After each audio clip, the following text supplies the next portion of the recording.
to the April 10th, 2024 meeting of the Facilities Improvement Committee. We're going to start with the Pledge of Allegiance. I pledge allegiance to the flag of the United States of America and to the republic for which it stands, one nation, under God, indivisible, with liberty and justice for all. All right, well, welcome everyone. This looks a lot different than the last time we had a Facilities Committee meeting. We have a lot more people, and we really appreciate all of the interest and participation. I think we're going to come up with some great stuff together. Are we able to broadcast the slides or no? They're going to do it. You guys are going to? So you can actually broadcast from your machine. You want me to broadcast? You can, yeah, then the meet people will see it and they will see it here on the screen also. Okay. Not through that, do it through me. Don't put it HDMI. Got it. Just gonna basically share it throughout Yep. on that meeting only. Okay. That means they'll see the slides plus the LCT boost and stuff. Should we go around and do introductions? Yeah, absolutely. It's an infinity loop of people All right, behind so me. while they're getting the slides up, why don't we just go around the room and we can do some introductions. I'm Matt Shoemaker. I'm a school board member. Hi, and I'm Andrew Cutter, also school board member. I'm Jen Grantham. I'm the principal of Litchfield Middle School. Dan Mitchell, principal of Griffin Memorial. Hi, Ronald Bliss, community member. Mike Jetty, superintendent. Jacob Hess, principal at Campbell High School. Rich. Rich Lascelles, village idiot, been around for a long time, and, no, that's about it. Excuse me, real quick, just for people watching at home, can we either pass the mic or move the mic around? Because I don't know if anyone who's watching will be able to hear the names. Well, they can hopefully see it on screen. I don't know really how else we can accommodate that. I don't think the mics have Yeah, I the think reach it's to gonna be a lot. pass. We don't have the mobile mics here. Okay. Yeah, we'll keep going. Please, go ahead. Bruno Ruthier, resident, Litchfield. Raymond Peoples, resident, Litchfield. Joe Jositis, lesser known Jositis resident. Bob Leary, selectman. I'll go last. I thought we were kind of going like this. That was less bad. Denise McHugh, community member. Jason Mountain, community member. Owen Murray, resident. Awesome. Awesome. Well, welcome everyone. We appreciate you being here.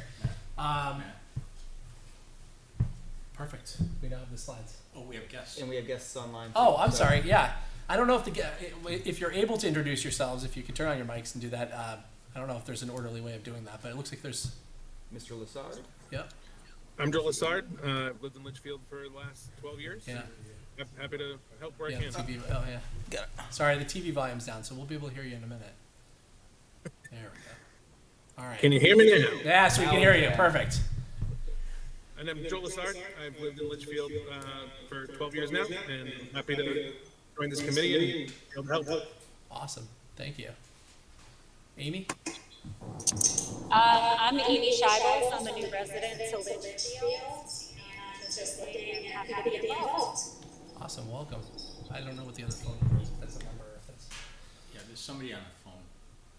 Yeah. Yeah, great job, Brian Carney, 7 years now. Happy to be here. Awesome. Thank you. So today, Andrew nicely prepared us some slides to go through. Today we're going to try to redefine how we operate, because this is a totally different committee now with a lot of people. So we have to try to figure out an efficient way of not wasting all of your time with a large number of people. So we'll look at that a little bit. We want to also go over some of the objectives of the Facilities Committee. As you may or may not be aware, most people associate the Facilities Committee with the GMS project, because that's largely what we've been working on for a lot of time. Also the LMS project, but I feel like GMS is what it's been kind of known for. But Facilities was really put together to address all of the facility needs across the district, and to try to keep an eye on those things and keep the school board apprised of what types of things we need to be paying attention to, in conjunction with the SIP plan and the other stuff that we're working on. So there will continue to be a focus. Obviously, I think the reason a lot of you are here is probably the GMS component of it. There was a big, big ballot item that raised some awareness. But we will continue to focus on that. We'll also be looking at the LMS project, keeping an eye on the LMS project. We have aging infrastructure at CHS, so we need to be paying attention to that as well. And we'll just be talking a little bit about what's going on in the community, because we do have some community growth going on. So, does anyone have any questions? No? Starting off good.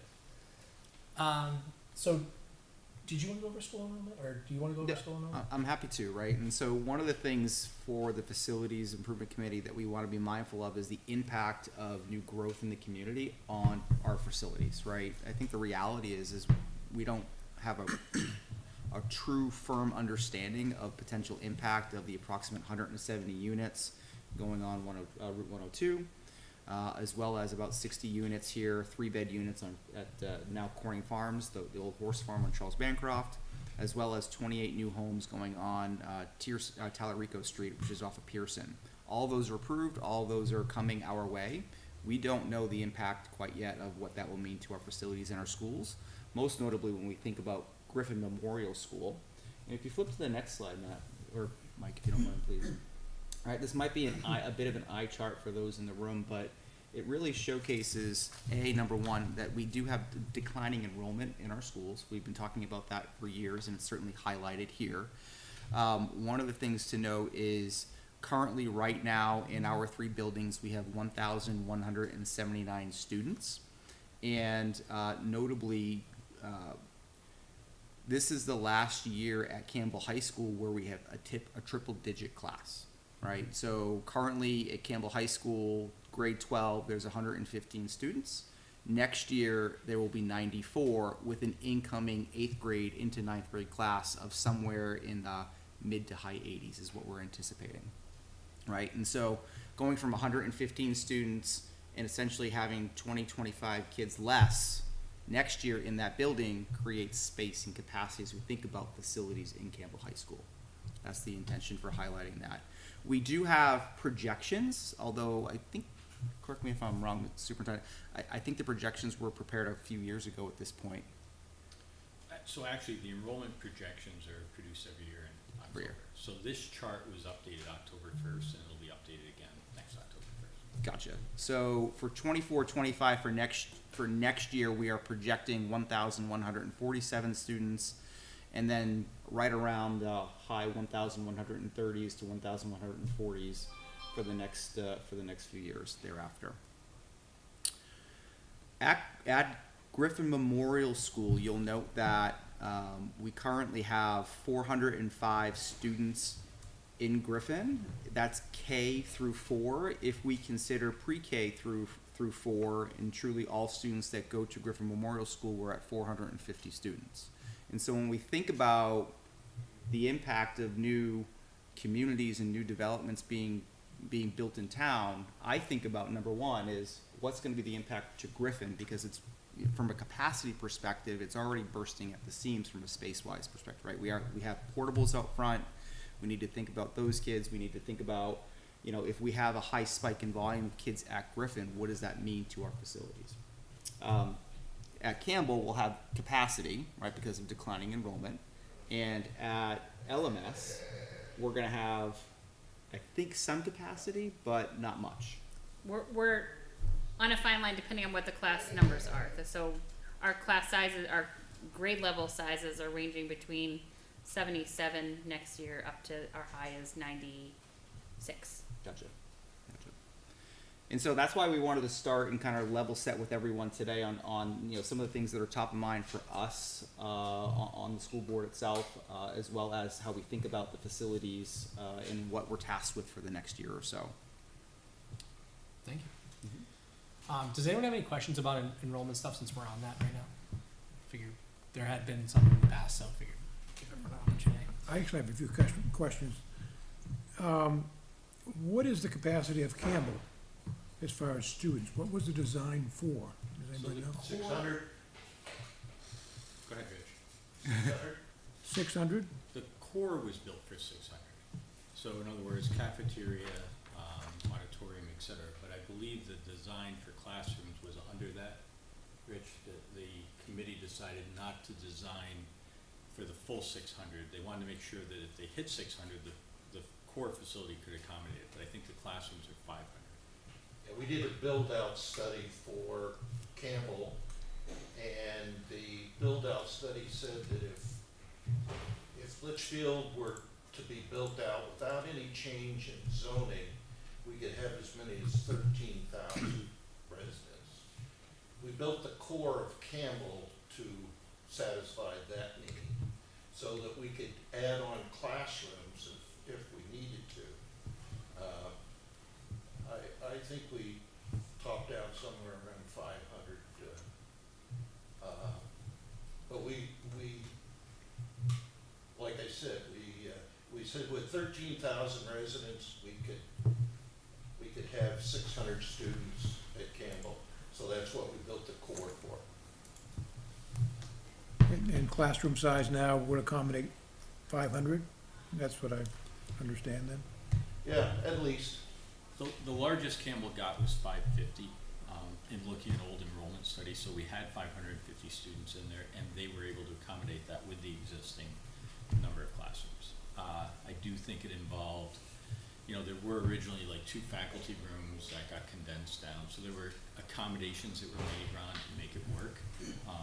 But now, and really the story is the Campbell story, because when I arrived, they were at 439, and they're projected to be at 339.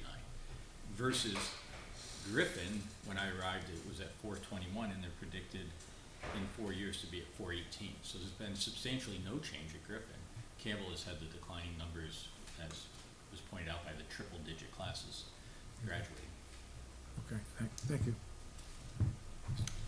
Can I say something about enrollment too? Just to say, with those developments going in, it doesn't mean it's only going to be Griffin students coming in. I would imagine that they could be families that are coming in with students ranging ages from K to 12. So we could have additions at the other grade levels as well.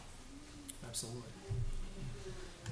So we're gonna talk more about GMS in a minute, but I think Andrew probably put this slide in here because it's on a lot of people's minds for an update on the LMS solar project. I guess, do you have any?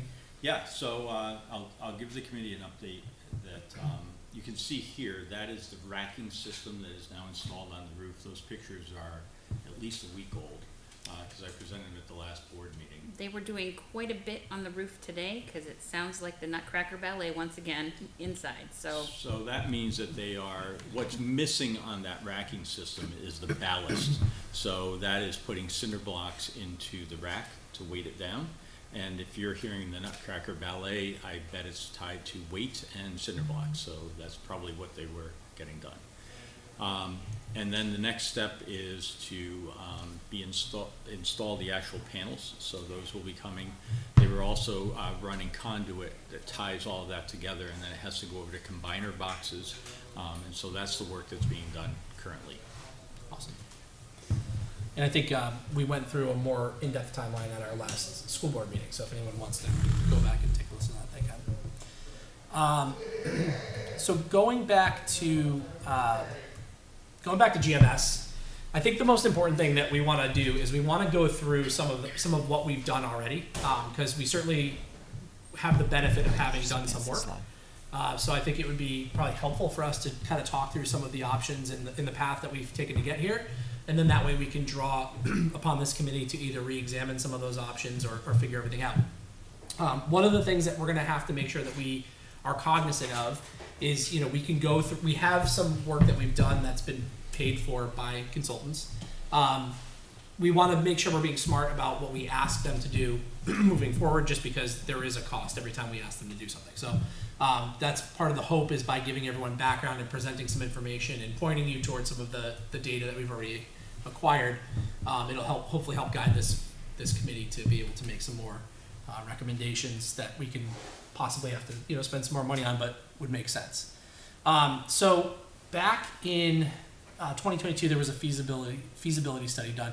Did anyone in here participate in the reimagining? I mean, I know you guys did, but reimagining GMS. So there was how many forums was there? Like 3 or 4? Okay, so there was 3 forums held to kind of poll the community on what they thought change to GMS might look like, how we might solve the problems. I think when the architect was originally tasked with looking at the project, the initial thought was doing something up on the lower GMS or the upper GMS site, the lower LMS site, as had been looked at back in, was that 2008? So that had been something that had been vetted, so he was asked to come look at that. When he came in, he said, if it's okay, we're gonna look at all options, including renovation of the existing building, all the way up to building on a new site. So there was a bunch of community forums that were put together to discuss some of to look at some of the feasibility study, but to also discuss some of the perceived limitations of different options, and kind of give a recommendation or get a feeling for a recommendation on how the board should move forward and try to explore different options. So those options, the feasibility study ranged from doing nothing, what does that look like, to renovations, to building new on the current site, somewhere on the current site, building new on the upper site, building new elsewhere in Litchfield, and then that ultimately, after the listening sessions, transformed probably midway through the process to also looking at a couple other things like consolidating schools, bringing the middle school to the high school, and then moving the elementary school to the middle school. So we have data, varying amounts of data on each of those options, which we'll be able to go through as a group and take a look at what the other options are. At the time, the decision, or not the decision, but the recommendation was to try to look to build new on a different site. Everyone's aware, we've talked before about some of the limitations of the current site. So we know that there's some water down there. We know that it's on 3A. We know that the existing building is very close to the property line. So those were some of the bigger things that we were contending with there. And I think the initial decision was that if we could find a better suited lot, it might make sense to look at finding a better suited lot. That process was a time-consuming process, I think mostly for you and the facilities committee, trying to source out different options, because obviously you have to have the right size lot and it has to be located in a good place. So there were a few options that were vetted. Ultimately, we did go under contract on the one across the street. That contract did not move forward after a certain point, and as you all know, the money is being returned for that, as that was voted at the last town elections. That's being returned at the end of this fiscal year, so that'll be going back to the taxpayers. So ultimately, that was a great option. That was a great location.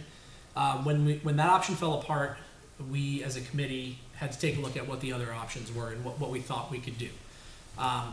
We will, I don't know if we'll have time today, but at some point we will go through more in depth about the renovation option of the school building itself, which we had the architect go back and look at that in depth, and he came up with a number somewhere in the $37 million range to try to bring that building up to the standard that we would need it in, to also give the space that we need, because we have a shortage of space as well, not just deficiencies at the school. So that was the number that he gave for that project.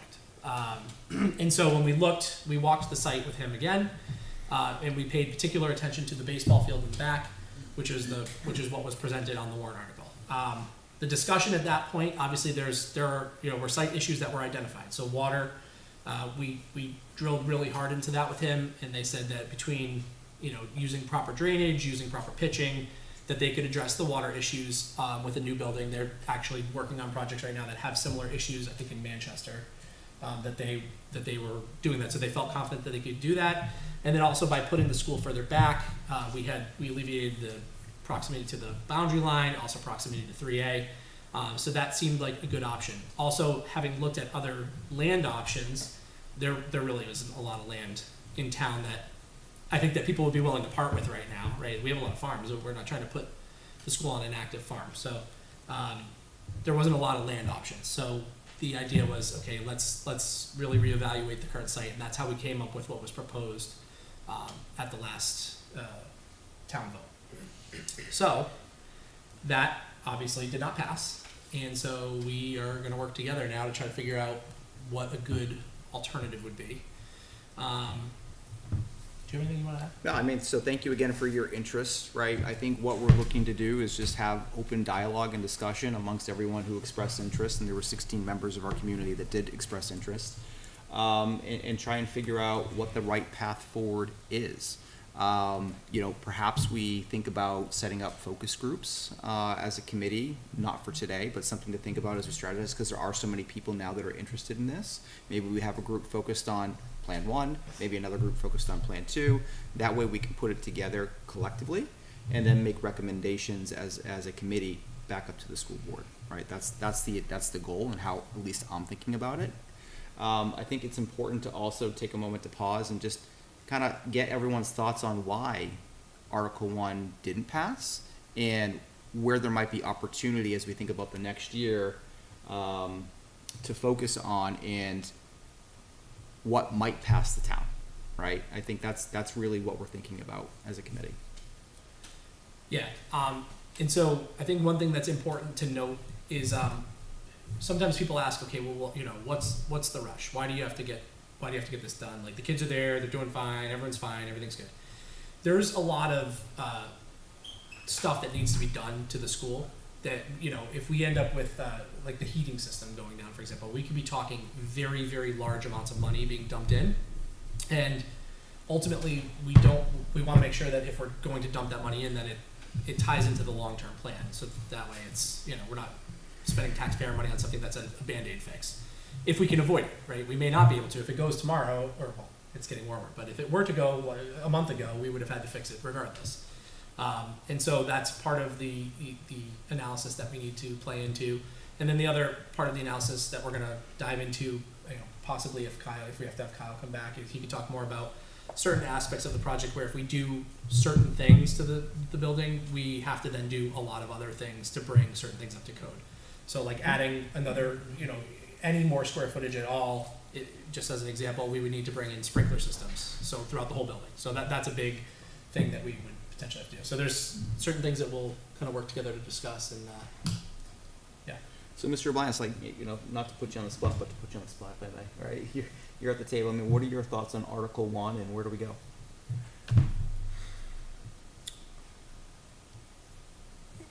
I'll give you my thought, and then what I suggest is I'd like to ask everyone here whether they voted for it or not, and why they did or didn't. And I'll give you my reasons, and I'll give you where I am at the moment, if that's all right, okay? Please. Some of you may have seen that I got involved in this committee and through the budget committee about the end of November, when it was discovered, or realized that the land went away, as you mentioned, Matt. And so I was actually a little bit surprised that all of a sudden the proposal was to build it in the ball field behind the other existing. So I wanted to, for my own benefit, find out how that transpired and how we got there.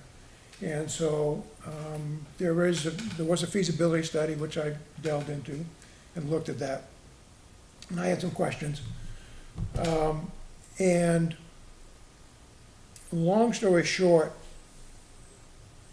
I finally concluded that as an absolute long-term solution, the new school on the existing site was worthwhile putting in front of the voters. And I actually voted for it. It's a long-term fix. It would solve all the problems, and with a new superintendent coming in, it would be behind us. But it was an expensive one, and I realized that it would cost me a lot. But it failed miserably. And so I've asked myself, why did it do that? And having looked back, I think it's because, and I've talked to a number of people, it's because they really didn't think that we evaluated the options thoroughly. In no disrespect, the reimagining GMS was a good process, but it had extremely low participation from the public. You know, single-digit numbers in some of the meetings. So I don't think it really represented what people in town were thinking. And quite truthfully, you know, I was a member of that group that didn't participate, so shame on myself and others for not really coming and making that probably as thorough as it needed to be. So I'm appreciative that there is this much interest now.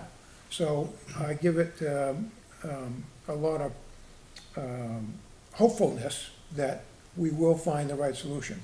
With that said, I've actually gone back and looked at a whole bunch of the reports all the way back from as far back as you can go. There's actually a great summary report, I'll just show it up here and people can do it. This was done in 2021, by the New Hampshire School Administrators Association. And it's an excellent summary of everything up until 2021 that was looked at and evaluated. It makes reference to a number of reports, I've gone back in and looked at them, and spent a fair amount of time in there.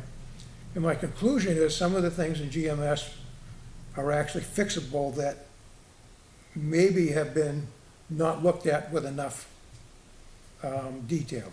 And I'll give you the best, or the most important one, and that is the water issue within the building. It's been stated quite a few times that we have issues with the water in the building, we have condensation. And so when it was explained to me, the notion was that there's vapor coming through the floor, and the cold floor is condensing water on the floor and causing issues, wet floors, and end up on the sides of the wall. So intuitively, because it was cold, and I would think that this would be happening when we had the highest water levels, this would be happening sometime in the winter and the spring. Ironically, that's not the case. It happens in springtime through summer and early fall. So the mechanism that I originally was presented to me of how this is happening is not the case. I actually asked Kyle, the architect, I said, between you and the fence post, do you believe there's water coming through the floor? And I'm going to put him on the spot. He said, no, neither do I. I think the mechanism that's happening is that, and most importantly, it is concentrated, and correct me if I'm wrong, in the old sections of the building.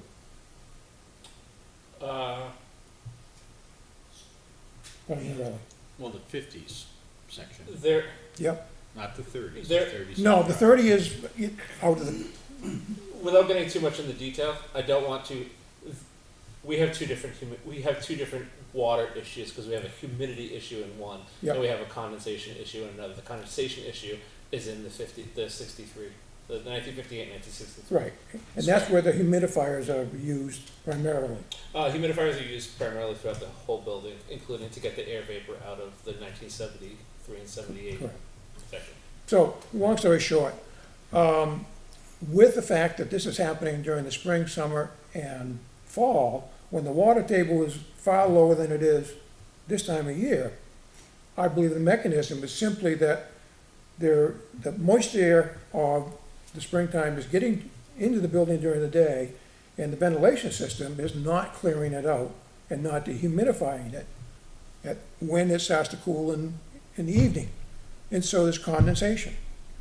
Interestingly enough, I also looked at the windows of the older section, and we've actually double paned them. The originals now have windows on the outside, further making the exchange of air very not problematic. There's no ventilation, natural ventilation. And I also read in here that the air units, the air handlers on the roof have been inoperable for periods of like 10 years. So long story short, in the recommendations, when this was looked at back in 2006, it actually specifically recommends two, I'll look up the name if you want, two particular type of units mounted on the roof that would handle and address the humidity issue. So what I would propose is we start looking at is potentially renovating, or I don't even want to call it renovating. I'd like to use the word restore and maintain the existing facility. Restore the envelope to integrity. And quite truthfully, the old section has the majority of classrooms. It's 13 out of the 21 or thereabouts. So if we tear that section down, we eliminate a vast majority of the existing classrooms in there. So I really think we need to look at addressing what's been talked about, but I have never found anybody that went out and got, other than a recommendation from a general engineering study, no one's actually contracted to have a HVAC person or company come in and design and price the units that would take care of this humidity issue. That's the recommendation in the 2000 Harris report. So that's what I would recommend starting and considering. And that, to me, would allow us to begin a process of restoring GMS. It doesn't solve the problems, but I believe the issue that most people have is they don't believe that we've looked at this enough. And I conclude the same thing. We have not honestly looked at the details of how to restore it. The other thing, and I'm probably irritating my friend Dan over here by speaking this way. The other thing I found out is there was correspondence from the Department of Education back in the 2000s, Ed McDonough, I think, was the superintendent at the time, that concluded, contrary to what I had been told, is that if we, seeking state aid, that all the rooms have to be brought up to current size requirements, which is 900 for kindergarten or first grade and above, and kindergarten's 1,000 feet, I think, if that's correct. In that letter, he stated, no, that's not, or he would, the department's position is, you can only have people in the classroom that corresponds to 36 square foot per pupil, and the department would have to, the school board would have to commit to maintaining that in the classrooms that are not to 900 in order to qualify for state aid for something else in the building. And that was from that letter was from the early 2000s, is that what you said? I think mid-2000, yeah. Yeah, so we would have to double check, because I know that Kyle looked pretty in depth into the current requirements. So Yep. I would want to double check to make sure that that's still the case. And then, yeah, and I wouldn't disagree that we want to recommend it. But finally, the one thing I want to talk about is the estimate that was prepared for $37 million that was presented as, we'll call it the rehab of GMS. That dollar figure was not to restore the building. It was to essentially modernize it to be equivalent as close as you could to the new build. It tore down the 60s. So 13 classrooms were gone and those had to be replaced. It added new classrooms. So it was a major rehab. And the other factor that's in there is that when you rehab a building, if you spend more than 60%, yes, you have to bring everything up to code. But if you're under that, you don't. So therefore, if we tackle this in a systematic way, major issues every year, and address the worst ones first, we don't kick into that code issue. So we can tackle it. This is Brad, I'm an engineer. Go ahead. I just want to let you know that it's partially false. It depends on how much of your, how much area you are interrupting or updating before you trigger certain parts of the international existing building code. So if you're affecting little things, then you have to do a little bit. If you're affecting large amounts of area, then you have to rehab the whole thing. And I would, Not a dollar figure, it's a how many square feet figure. and I agree with that, Brad. What I'm advocating is if we don't touch the square feet of the building, we are just modernizing the HVAC system, as a for instance, then we won't kick in the codes for something like that. Would you agree? It depends on what you're doing, but if you're just fixing the HVAC system, replacing in kind, then yes. But if you're, the last statement you made me think that you were talking about rehabbing a portion of the building. And if you're doing a small portion, then that's okay. But if you're doing anything other than repairing and replacing and rehabbing a larger portion of the building, then yes, you open up a whole can of worms for the code requirements. So I don't wanna get too far down Right. the rabbit hole of details, cause we're trying to just like get everything, you know, we're trying to set the framework tonight. So I appreciate that. And I I do got think that the that's, I do think that that's a, you know, I think that one of the very obvious things that we're gonna be looking at is obviously renovating the building. That was one of the, you know, biggest things that people mentioned, so, but it sounds like, you know, the initial question, which you answered, was that your biggest feeling about why it failed was that people felt like there wasn't enough Yep. work done, so. That was my appreciate conclusion. that. Could I ask a question of him? Yeah, of course. When you were looking at the air movement and so forth, Yeah. the improved ventilation, Yeah, did they talk about mold in that? yes. And what did they say in it? Well, what's actually interesting is, there's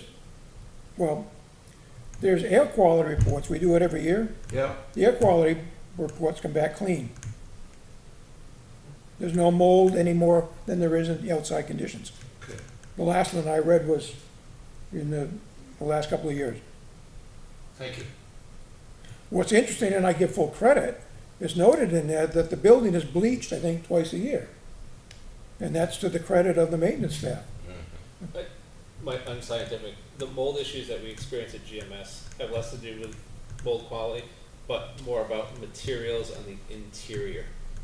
Where So it's mold, not- where mold is allowed to collect, grow, and then we have to clean it. So it's less about that there's more mold inside the building than there is outside. What happens is that mold is better able to collect on the surfaces because of their current condition.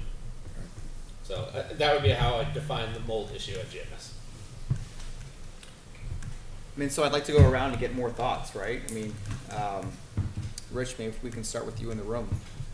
Well, with respect to the vote that was taken, I think it's important to say that you have to have a number of things satisfied in order to get a 60% vote. And those things, quite frankly, were not satisfied for that vote. First of all, people have to understand and they have to believe that we need the building for the children. And that, something has to be done, okay? And that's the reason I'm here. Something has to be done. Secondly, the people have to understand and they have to believe that the people who are in charge have credibility. What they say, they have to believe. I don't think that's been met, okay, on the part of the administration or the school board.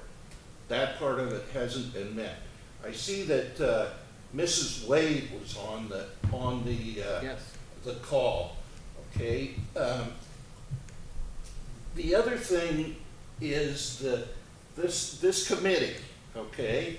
We need a committee that concentrates only on GMS. That's their only duty, is to come up with a GMS issue. That committee needs to come from the people. It can't be driven by the administration. It can't even be driven by the school board. It has to be driven, it has to be a grassroots committee. You can't meet at 3:30 in the afternoon if it's a grassroots committee. There are too many people that work for a living. You need people from the trades, you need architects, you need people, so that when that proposal is put in front of the people, it's the people's plan. It's not the school board's plan, it's not the administration's plan, it's the people's plan. The only way you do that is with a building committee that comes up with the people. People, when they, in this economic environment, when they go in to cast a vote, people are gonna look for an excuse to say no. There are a lot of people that are gonna look for an excuse to say no, all right? If you get 44% of the vote, you know you have failed, all right? So I find what this gentleman said tonight very refreshing. I think we need a committee, and I don't bring a lot to the party, all right? So it doesn't have to be me. But my experience with the Campbell project, when I was the chairman of the school board, but I had very little to do with it. It was the chairman of the building committee who wasn't a part of the school board at all. But she, Mrs. Wade, was the one that drove that. And when we came out to present the proposal to the town, we got 68% on the first try, all right? I take no credit for that. It was the building committee and the people of Litchfield that put that together. Now, I think we need a building committee that concentrates only on GMS with the goal of presenting something that's feasible, that the people will accept, and that solves our issues. Can I ask a question? Yep. So, as it relates to, I think that that's a great idea to have. We definitely need more community buy-in and people. Yep. My question is, how do you address the aspect of the needs, the educational needs, right? So you're talking about, we need, people that work in the trades. We need people that are going to be at the polls. I agree with all of that, but how do you come to the right solution without having people involved that also can tie into some of the educational requirements? Because that's an important thing that we've found on the facilities committee, that sometimes people don't have an adequate understanding of what modern education standards require. All right, but my attitude toward that is we don't have an educational problem. We have a facilities problem. We have plenty of people who can deal with the educational problem, and they're available to us. All right, we have a facilities problem that we have to put together. That's the issue. We had professional educators that were a part of the building committee for Campbell. All right, and that was they had input to the whole procedure. But the gist of it is the plan has to come up from the bottom up. Ms. Wade, I'd like to get your thoughts if we may. Are you there, Marilyn? She may have dropped out. I see an M, so I don't know if that's the. She was there a little while ago. If you haven't done Google Meets before, turning the mic on can be Can be difficult. somewhat perilous. Gotcha. All right, why don't we go around the room then? Apologies, I'm terrible with names at a first time basis. So. Why don't you have them come up to the table here, and then people at home can Yeah, hear? please. At least there's a microphone. Yeah. I'm just, I feel that we need to do something with the school. I feel like the residents of Litchfield are probably scared of the cost of that, and the cost that was presented to us, so I just think we need to explore more options. Okay. Thank you. Mr. Peoples? So, Andrew and I have had this discussion offline, and I would like to see the facilities committee not just look at GMS. We need to look at the district holistically. And the reason I say that is I volunteered down at GMS for 2 years doing technology. I spent a lot of time in that building. There's all kinds of wire running around there in those ceilings that I and the crew that was down there, which is your facilities team, are responsible for. Those guys were wonderful. At night, we'd come in and pull wires in. And then, over the next couple of nights, I'd hook up the rooms. So we had a good time doing that, but I also got to know that building really well. And to give it a little history, one of the things you wanted was construction and tradespeople. My first real job, since I didn't go to college out of high school, was I was an electrician for the Lancaster Central School District in Western New York. Marilyn's husband, Tim, graduated out of that high school with my wife. Marilyn and I served on the school building committee when we added the addition on to LMS, that whole back wing. I was on the school building committee for that. My background is in electrical. I worked for a construction company, Stanley Elevator. I did IT because I smartened up and went to college, but my background is in the construction trades. I understand electrical, I understand engineering, I understand water, plumbing, and HVAC. And I will tell you, since I had training in Johnson Control stuff when I went to get my steam engineering license, that GMS is the most rude cobbled building that exists in the state of New Hampshire. They've disconnected half of the outdoor ventilators in there. Those cabinets that are on the outside walls, they have an outside air intake on them that's controlled by an air solenoid. And they're supposed to open periodically to bring fresh air into the building. It cools the temperature off coming out of the heater a little bit. And a lot of people disconnect them because the room gets a little cool. But that's the ventilation problem is there. It's in that stuff. The boilers that are in that building are not expensive boilers. They're not like the Cleaverbrook boilers that are over at LMS, which are very expensive boilers. This is all doable. And as far as the water vapor, I agree with him 100%. I have a 28 by 40 building in my house with a concrete floor. And when we didn't go in it for a couple of weeks at a time, we never opened the doors. If you open the doors in August, the floors are cold. They got water on top of them. Just like your can of Coke, if you set it out, take it out of the fridge, you set it outside on a humid day, there's condensation on the outside. It's exactly what happens at GMS. You open the doors, the hot, moist air comes in, condenses on the cool floors. It only has to be a degree or two different. I think as far as water issues there, it could be mitigated. The place could be modernized to look like something. You know, put a new roof on it and a whole new ventilation system. Put air condition the building. I can't believe that to remodel a building would cost $37 million. I'm here to explore all those things, as well as a new building. But I think we need to look at the district holistically, because those same things that are dooming GMS is happening to our other two buildings. Maybe not so much with LMS, but I'm sure there's unit ventilators that are over at CHS that are disconnected, not working properly, or have had fixes in them that are not 100%. So that's why I'm here. Thank you. And by the way, I did vote no because I didn't think we had a good solution. I appreciate you asking. No one has to. You're welcome to tell us, but you don't. I have nothing to hide on that. Sure. Mr. Jositis. Joe Jositis. I had 2 kids go through the entire Litchfield school system.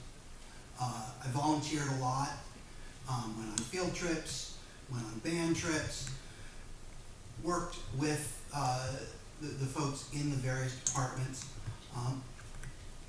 Full disclosure, my wife is a teacher at GMS.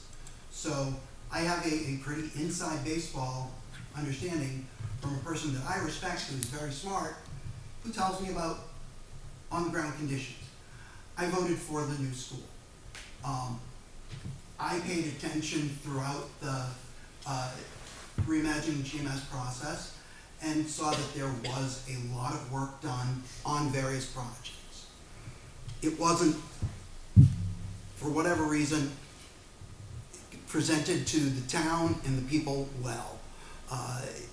The site got out of date. I noticed a lot of times things were like, there weren't most recent proposals and things like that. So the reason I believe it failed is, again, you're gonna get always no's, but you also had a case where people weren't informed well in enough time. And some of that's on the town, because there's only so much you can do to people. And what I noticed on social media, which was very frustrating, was that people would come out and they would ask the same question 10 times. Well, haven't they looked at renovation? It's like, it's a pretty detailed report. There's reports from years and years and years that things have been looked at. But you always get people saying, well, it really wasn't looked at that much. That hurt, because people didn't feel communicated with well and in a timely fashion and inclusively. I think, have meetings at times where people can make it after work, broadcast them on any other way, put them as advertisements during certain town community TV shows, so that even people who sign up for whatever is broadcast, they'll see we've got a meeting with that. The other thing I saw were a lot of people spreading misinformation, and I hate to use the term, outright lies about what had been done, missing money, and things like that. And unfortunately, I saw elected members of the town pushing those things. I get very frustrated when I see people who just don't think that it's the right thing. If your position is valid, then it should stand on the merits and the facts that you bring. Don't make up things about the project. And I saw a lot of that. So I think people had a lot of misinformation, FUD, that really didn't engender a lot of confidence. I think that one of the biggest things that the committee and the school board and the administration can do is make sure there is a modern level of communication, an opt-in email list, opt-in texts that tell people, here's when a meeting's gonna be, here's when we're talking about this. This is available here. You can't go to everybody's door and hand it to them, but make it as ubiquitous as possible, everywhere you can. I think that's really a big thing. And to the point of renovation, there are physical walls in that building that don't meet current educational standards. And I understand we don't necessarily have to go up to code. Code's there for a reason. It's safety and efficiency, and those things need to be considered. So looking at it a piecemeal way so that we can get around code issues, I don't think that's a great idea, because in the end, you're just going to have a fixed up building that still doesn't meet the educational needs. And one final thing I'll say is the teachers in this town, with almost no exception, are fantastic. And they educate our children every day among difficult situations.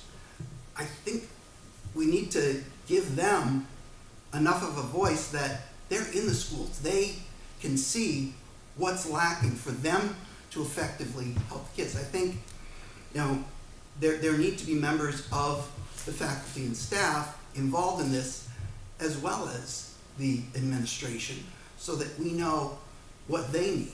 I mean, there is, without going into details, there are physical space and setup issues that can't be changed through renovation in Griffin. And I'm, gonna have grandchildren someday, so if we stay in town, they'll go through Litchfield. I want them to have the best possible experience, not we did what we could within, without getting things up to code. It needs to be paid for. We have to find out a way to do that. I think the board did a tremendous job with the staggered bond issue. It really brought things out so that people today pay some of it, people who bring kids in later are gonna pay some of it. And yeah, there was interest involved, but it wasn't on everybody's backs now. It took into account the recycling of homes and people moving into town. I appreciated that a lot. And I guess that's what I've got to say about that. Thank you. Very helpful. Thank you very much. Mr. Leary? Bob Leary, Selectman Rep. I voted against the school for a multitude of reasons. Mr. Cutter and Mr.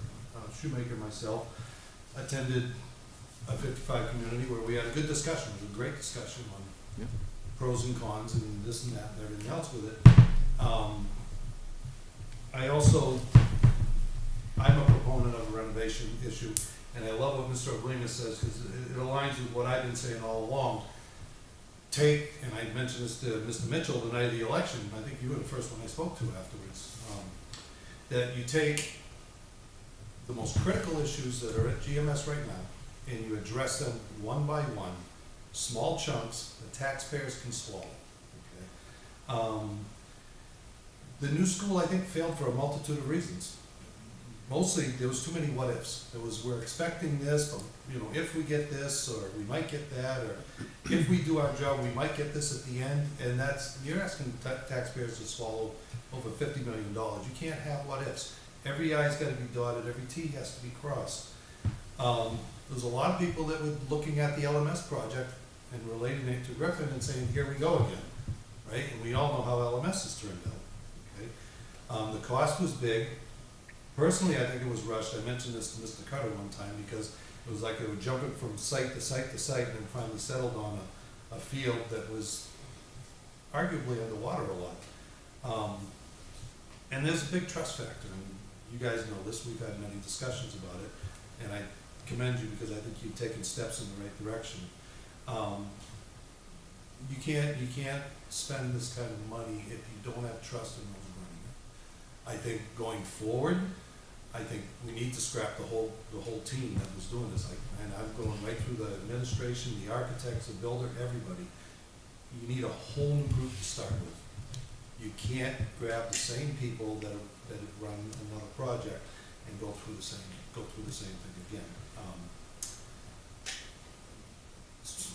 Small chunks over time. I mean, I think that is the way to go.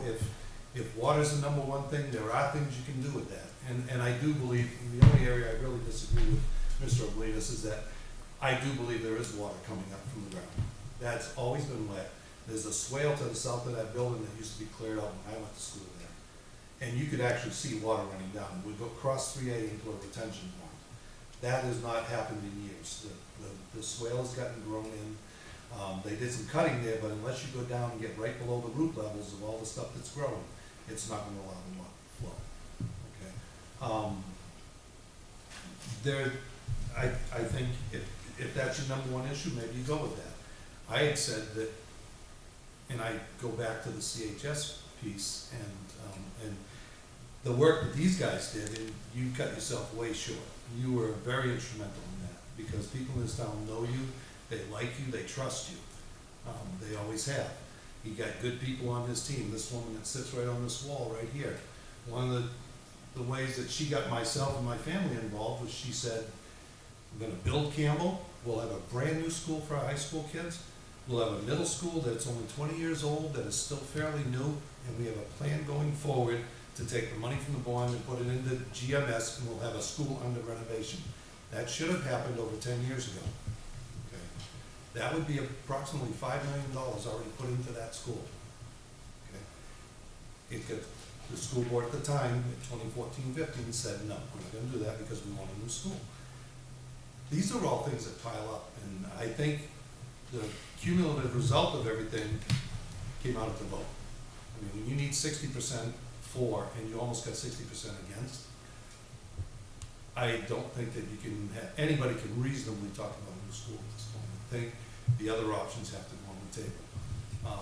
I'm here because I'm willing to get involved with everyone and move this thing forward and take care of the kids. I also have 7 granddaughters that are either in the school or gone through the school recently. My kids went through there, I went through there, my mother went through there. So, I mean, I've got, you know, we've got a lot of history in this. I've got a sister that's worked there for over 50 years. My wife worked there for over 25 years. Okay? We are vested in this school. We can make this school a beautiful school if we're just willing to look at ideas.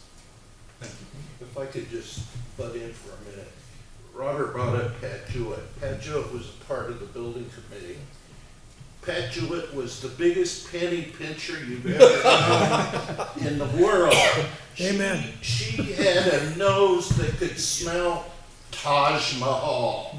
Taj Mahal. She brought that up all the time. Taj Mahal. Now, when we built Campbell, we could have spent a whole lot more money on Campbell. Wish you did. If we wanted to. Bedford, Sohegan, Wyndham, they all spent more than double what we did. We spent $11.8 million on Campbell. Did we scrimp and save? Yes, we did. Mrs. Jewett made sure of that. But we have an auditorium. We didn't have to have an auditorium. We had a track right from the beginning. We didn't have to have a track. And I spent 10 years substitute teaching at Campbell, and I was proud to go in there every single day. But Mrs. Jewett made sure there was no Taj Mahal. and I'm happy that she did. And she was a teacher to boot. Yes. That was her career. Yeah.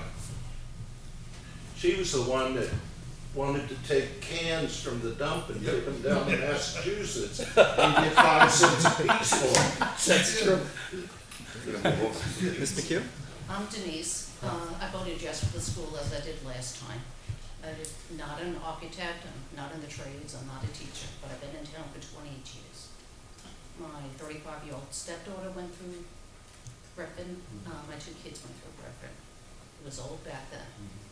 I cannot believe in 28 years that I've been in town that no one has found the quick, easy fix for Griffin. I don't think there is a quick, easy fix for Griffin. I think it needs to be replaced or significantly remodeled. Be nice to save $10 million, but at the same time, you still have an old school $10 million short. I think the school failed because not everyone can afford it right now. I think you guys did a great job selling it. I think you looked at multiple, when Mr. Cutter came on board, he had you guys, I believe, look at even more options than you had looked at the first time. I think you vetted the options well. I don't think people like the price tag, and I'm not sure that's gonna change anytime soon. So I do not wanna see Campbell and the kids leave town, but I think you are gonna have to, at some point in time, consolidate schools. I think our kids deserve it. I think the education needs it. You have kids taking tests at the high school in the hallway. You have classrooms going on in the middle of Griffin. The kids and the teachers deserve better. I just want to, one thing that you said that like kind of triggers something in my head. So you said the thing about selling it, and I joined this committee and the school board just because I wanted to help. Like I don't really want to pay more in taxes either, just to be clear. Much as I do. And so, I don't really look at, I'm not trying to sell anything to anyone. I'm just trying to solve the problem. Like, I'm just trying to find a solution based off of the information that I'm getting from, participating in the process, which is why I'm like really encouraged that everyone's here because, I mean, listen, like, I'm one person, right? I'm a volunteer just like everyone else. So, if we find something better, that's awesome. Like, that's great. I would love it if we could solve this problem for $10 million, like, or less, right? Let me rephrase that, not selling it, finding the cheapest solution that's going to work for the town. Sure, yeah. I just wanted to clarify that though, because I think sometimes when you participate in these things and you advocate for them, people believe that you have like a certain motive or like that it's like, you're like, I'm not super, I honestly thought we were going to be renovating it when I first started participating. I thought that was the obvious thing. And so I'm really excited for everyone to be able to partake in the discussions around the actual, information that we have and see what else information we need to get. I also think you have to trust your experts. You've hired the architects, you've hired the tradespeople. You have to trust in them, what they're telling you. Thank you. And I don't think we do right now. I think it's an opportunity to go back to the drawing board and say, hey, do we need to go out to bid and look at new architects and look at truly an independent view of this entire situation as opposed to introducing continued bias into what we've already presented to the town. Did you have that many other people out there bidding on the project?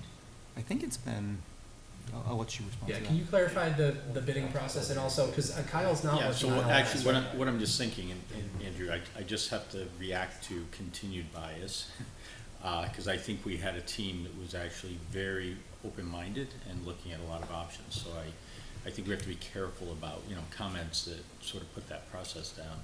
We did go out to bid. We had, I want to say there were 4 architects that we interviewed who submitted for the project, and then through a process, it was this committee that selected Kyle Barker and Barker Associates as the architectural firm. But there were 4. And he's not the architect on LMS. He is not the architect on LMS. He was not involved in the LMS project at all. He was selected after the LMS project for the GMS project. And the general contractor to that point, the North Branch Construction was selected as the construction manager for the LMS project. And then we went out to bid for the construction manager for the GMS project. North Branch didn't even put in a bid. They chose not to bid for the project, and we selected Bonnet, Page and Stone from a competitive process, and one of the companies that bid was Hutter, who did the Campbell project. But ultimately, Bonnet Page and Stone has more, so. Both are fabulous contractors. They're great, but Hutter has not been doing as much work in the school field as Bonnet Page and Stone has been. And for that reason, we selected Bonnet Page and Stone. But you could have, either one, you would have been good. They're both absolutely reputable firms in the state of Hampshire. But really good point to make is that these two projects were never even connected. The people working on them were not the same people at all. And so, yeah, and so one thing we'll have to look at as a group is, if we do look at going out to bid on something, there is a lot of work there's a lot of knowledge already based in those teams, right? So, and I'm not saying that it's not an option. We of course, we have all options on the table, but, it's just something that we'll as a committee want to consider, is that there is a lot of money invested already into those teams.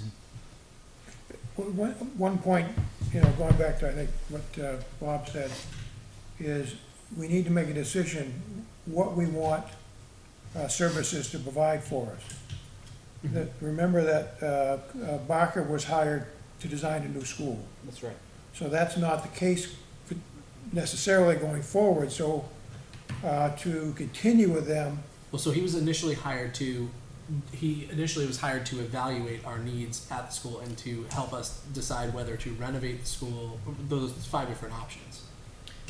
the first conversation we had with him, Ron, is that there was a plan from the early 2000s, early to mid 2000s, because I think it got brought forward like 5 times, right? 2006. Yeah, that was the last time it got brought forward.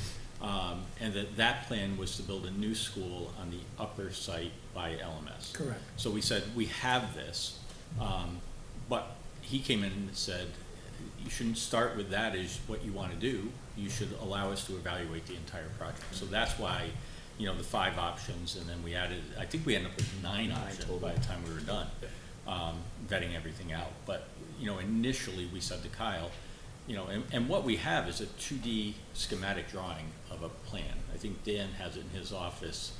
I have multiple. I have the 2006, the 2008, and the 2024 versions of buildings. Yeah. But that's what we asked Kyle to, look, this is where the community was. Now help guide us through a process that'll get us to where we are now in 2024. Yeah, just a point, I think there's some question, and we don't need to make a decision tonight, but I would just leave it out there that there may be a reason to hire somebody different, just from the point of view of an independent look. And I give high marks to Kyle. He's been responsive and I think did a good job given what he had as direction.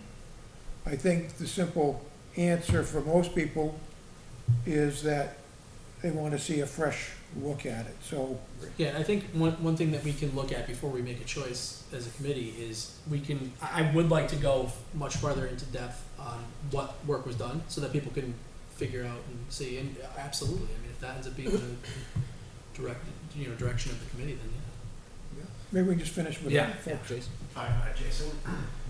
Let me first say I've been a chef for 25 years, so I have no tact. I just say it how it is. I'm sorry if I offend anyone. I have 2 kids that go to GMS, and Dan and his team do an amazing job taking care of them. But I've been in that school much as all of us have. It's falling apart. I was shocked when you made the video, and I actually got my mom to vote for it. She lives in the 55 community, and she can't afford it. But that video helped her realize how bad the school was, and how her voting no affected her grandkids. So that was great. I really think you should bring some of these people who are holdouts and have them tour the school in the community, have an open house, just so they can actually see the fact that the walls are falling down and it smells bad in that school, unfortunately. I voted for yes, obviously. I can't see us spending the $37 million to renovate it, which would mess up the kids' schooling. They did tear down 13 classrooms, and where those kids can go. It doesn't make sense for the town to invest $37 million to renovate a school that has been falling apart now for decades, where for a little bit more, you can invest in a brand new school. I would be very interested to see different options with combining schools. If the enrollment is that low, combining schools might make a better sense rather than repairing 3 schools we may not need. But I own a small business in town, or somewhere across the border, so I understand what stuff costs and increased costs right now. They're trying to build a new school in 2024 may have not been the best idea. Should probably done this 10 years ago, but I understand things are like they are. But I'm definitely willing to help out as much as I can. As a caterer, it's my wedding season's coming up pretty soon, so weekends are no good for me. But beginning of the week, I'm happy to help. Awesome. Thank you. I'm Owen. Murray, I moved to town in June, but I saw you look at the tradespeople. Yeah. So I've been a union iron worker for like 9 years, and I've done everything from, let's see, I did back when I was 16, I was doing the granite blocks in the mills in Manchester, and I've been on the Encore doing all the letters. But I also did the science building at UNH, and that had to be a rehab. And that was, I was working with the super for Skanska, Sam, and he was cursing the whole time about why it had to be a rehab. And there was a bunch of other people in this end at 5:30, so I don't want to take up too much time. But the only reason that was a rehab was because the Lamprey River flowed underneath it, and all the surrounding towns wouldn't let the water table be infected by all the, I'm just going to sit down, my voice will carry, from all the hazards. So I think kind of what he said, if you could show people how bad it is, then they would see. And I think it's really dangerous that you would expose your youngest generation to the most potential hazards, because if you see little kids, they're not doing what normal people would go. And we could all walk in a building and not really expose ourselves, but you got children that like picking walls and like to lay on the floor and do a lot of things. So as the vote of combining schools, I think that would almost be potentially safer than the hazards that could be in that building. And the town would never vote for it, but it would almost make more sense if you swap the high schoolers with the elementary schoolers, because they at least know how to behave like adults, and they're not growing to a point where you usually look at generational things. You have the youngest and the oldest that are most exposed to harmful chemicals. It's the the hardier middle generation. And when I was at UNH, you kind of learn a lot of things, and it goes beyond the asbestos and lead paint and all the things that you'll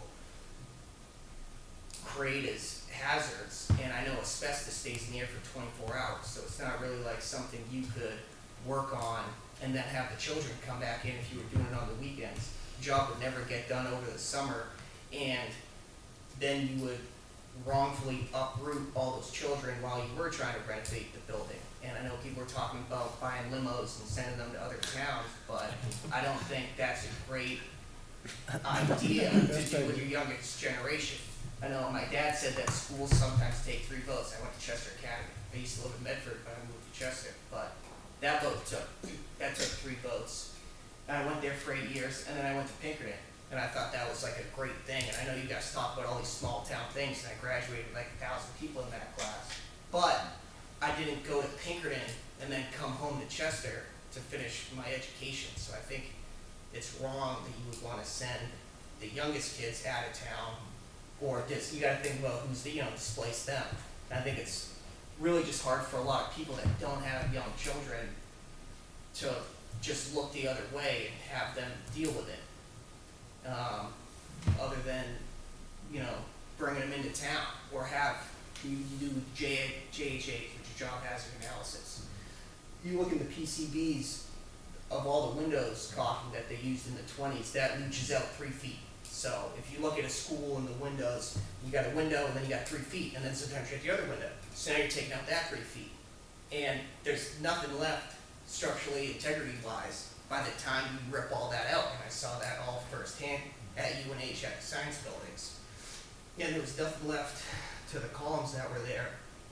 It was just trying to keep it from falling apart. We were taking 1-inch plate, wrapping columns fully welding all sides. I was burning through lead paint, welding all the floor supports all throughout the building. When the lead test would go off, scans would kick everyone out. We'd come back in later. We were all still getting paid. I used to get paid double time. They were going back to the school board to get more money. So I don't know how much I could help with a renovation standpoint, but I would, well, just to say, of all the problems that are gonna happen, and it's just gonna keep getting more expensive.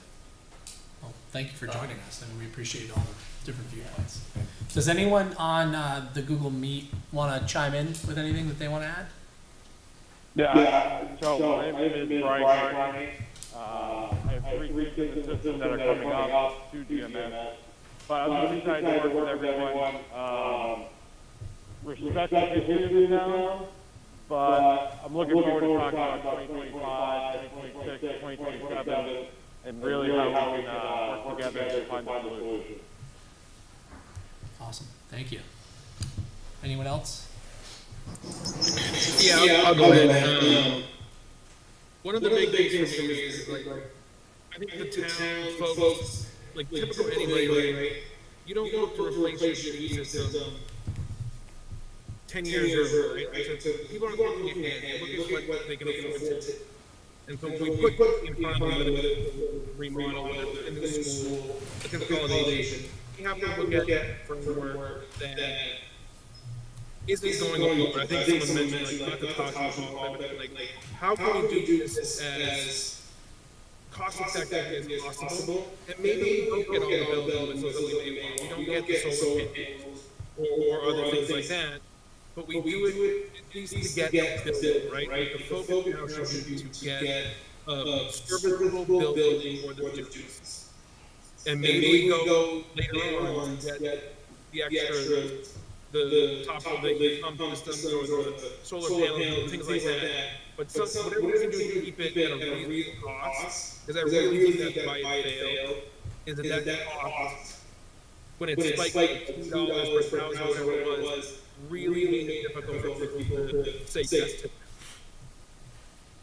it. And where it comes to like getting the town involved and understanding all the different options, I don't know if there's someone that does this. Like, having a social media expert and someone who knows how to navigate social media, get the information out there appropriately, is super important, because that is really how everybody communicates today. They don't show meetings. They're not going to post it later on YouTube or something. They're going to go to social media, post their question, and then all the information. So if there's a way to do it in a constructive way and responsive to those questions that are exactly what should be, and get the truth out of the rhetoric tends to happen, the ideal. Thank you. Can you give the T or whatever the microphone there, make a feedback for everyone online? We are not hearing feedback here, so I don't know if anyone else on the Google Meet is. Yeah, just because we can hear the TV, we can hear ourselves talk. Oh, I see. Oh, that makes sense. Through your microphones. I'm sorry about that. Yeah, no worries. I don't know that we have an immediate solution to that either. We can turn the TV down just a little bit, maybe? This would have to be turned down in Are order you for that muted, Jen? I'm totally muted. Yeah, I am too. Can you just turn the volume down? It's picking up the mic. Yeah, it's probably picking up in the mic. So we'll just turn the TV down just a bit. And we'll He see. said that's the way to do it, but Yeah. turn it down. Yeah. It would have to be John's muted while they're talking. Yeah, that's okay. Probably these have to be muted. Was there anyone else that was online that wanted to chime in, or are we? Looks like we're good. Somebody just unmuted. Oh. This is Daniel DeWitt. I've been a resident in town for 12 years now. My daughter is currently attending GMS. Though I don't have a lot of trade experience or nothing relevant or recent, part of my daily activities for my job is I bid and help design and propose and develop multi-billion-dollar facility and manufacturing workspaces with state-of-the-art equipment, HVACs, all the way up to clean room grade, all the way down to office space, and routinely involved with making the go, no go of are we rehabbing or full demoing in construction. In regards to the vote, I did vote yes, as did my wife. The state of GMS is something personally that if I encountered in my house, I would be tearing out and gutting and redoing myself anyway. The state of it and just the overall efficiency and flow and I'll say the quality of education of how that building is even laid out in the first place, I think is detrimental to our children and how our educators can efficiently and effectively teach and be proficient at their jobs. Awesome, thank you. I think Marilyn raised a hand. Marilyn, are you able to talk? Yes, I am, and I apologize, I'm joining late, I was not able to get off work today, but I just wanted to introduce myself and say I'm looking forward to working with you in the future. I am and have been a resident of Litchfield for 38 years.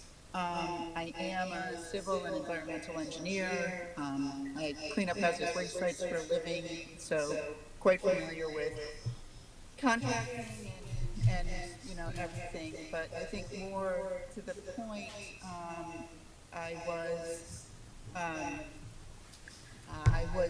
well. So since I've been here this long, there's not been there. We haven't always had a town administrator. It was a lot smaller when I moved here 38 years ago.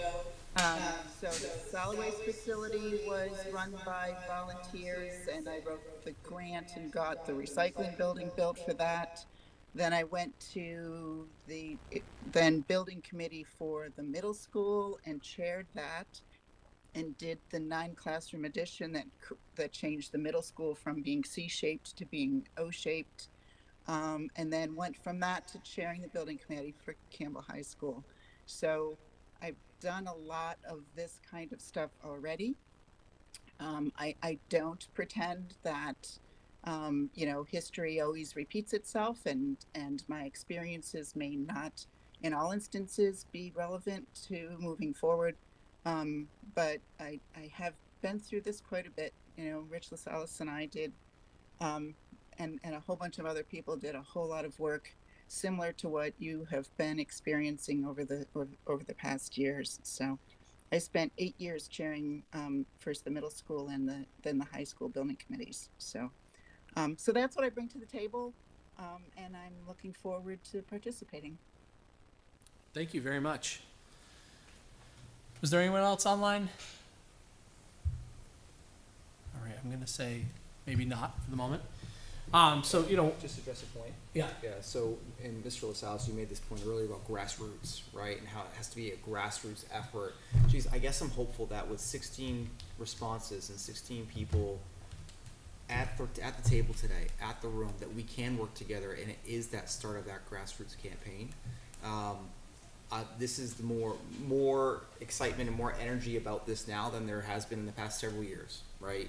And I'm hopeful that with the 16 people, we can start to build that, get the message out, get more participation as much as possible, and start to formulate ideas that do make sense for the town. One of the things, if I may, and Marilyn could chime in, one of the things that we did as a communications element throughout the whole process of the Campbell effort is we found that demographically, neighborhoods had a lot in common. The houses were built pretty much the same time, the kids were about the same age, the parents were about the same age, so we divided the town up into 26 neighborhoods, A through Z, and we got people from the neighborhoods who were willing to participate and answer questions of their people.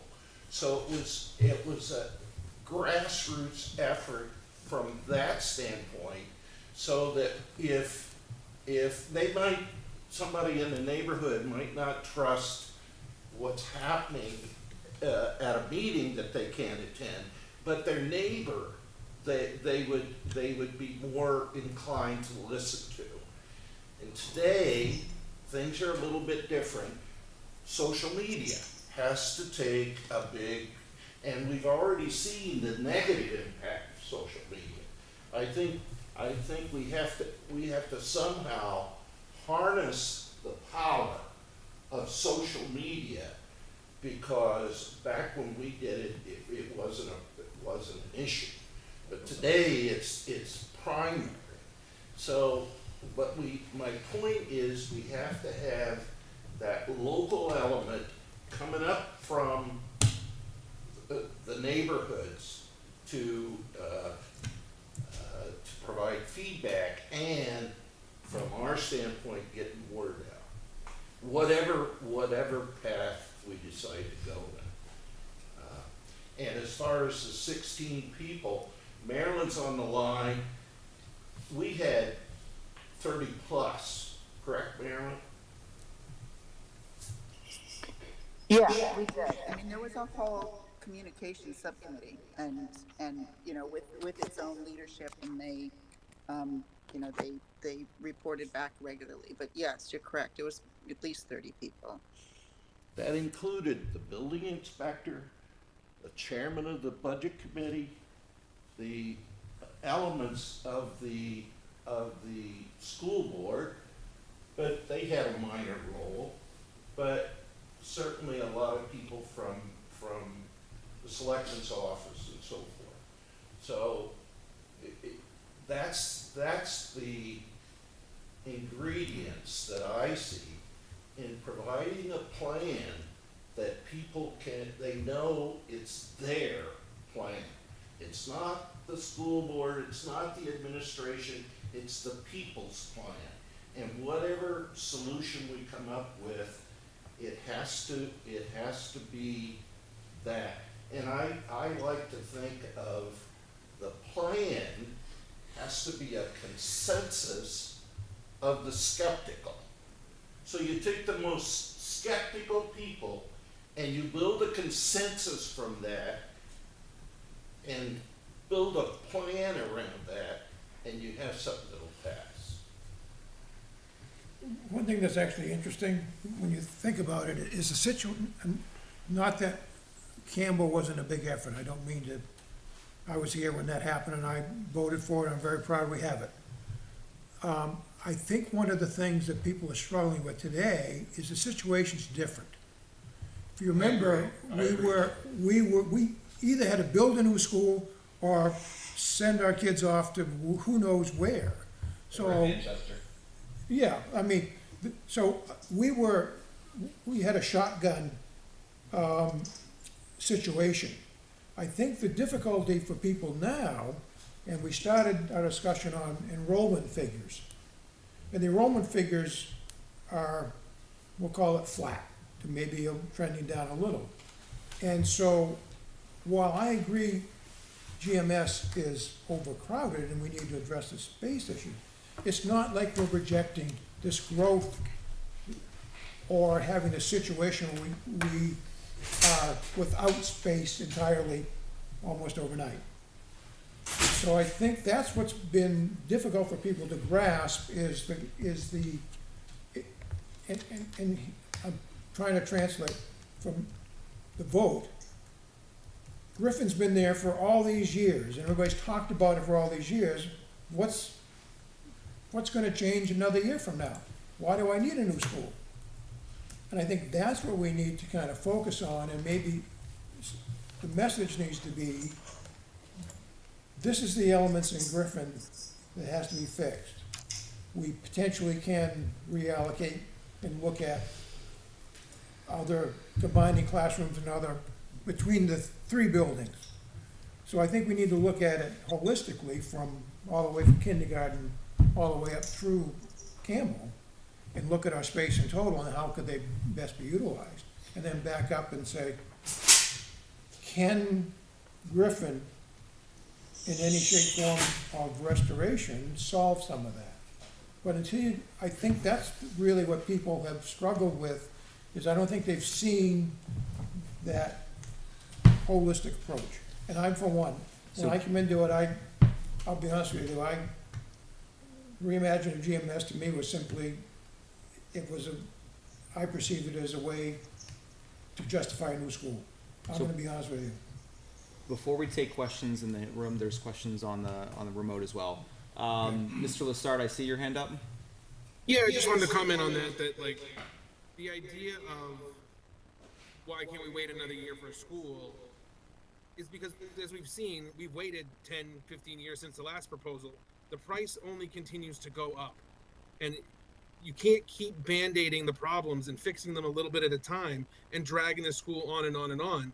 That cost is only going to get bigger. At some point, you're going to have to face the fact that it needs to be replaced or those kids need to be moved somewhere else. I understand fixing things as they break and as they come up and maintaining the building. I'm a big proponent of a great maintenance plan, which I think at certain points has been lacking, but I think it's been being put off because of the thought of potentially getting to a new school. But to think that we could wait another year and something will change and be better, I think is a falsehood, right? Like, it's only going to get more expensive. So you need to either decide, are we ever going to do this? Or are we going to continue to band-aid the existing building and drag it out for another 20 years and try this again when the costs are $80 million instead of 40? Ms. Wade, do you have another comment? No, I don't. Sorry, I forgot to put my hand down. I'm good. That's all right. Who was the fellow that just spoke? Joe Lessard. Mr. Joe? Lessard. Oh, thanks, okay. The other thing I have just thoughts on is that I think you guys did a great job messaging those of us who love to watch your YouTube channel and on Facebook. I think there's a segment of the population, maybe 10, 20 years older than some of us, who really aren't savvy with the computer. Yeah. You really do have to go out to the old over 55 houses and talk to those folks in person. Their kids are probably 40, 50 years old themselves. They haven't been in GMS forever.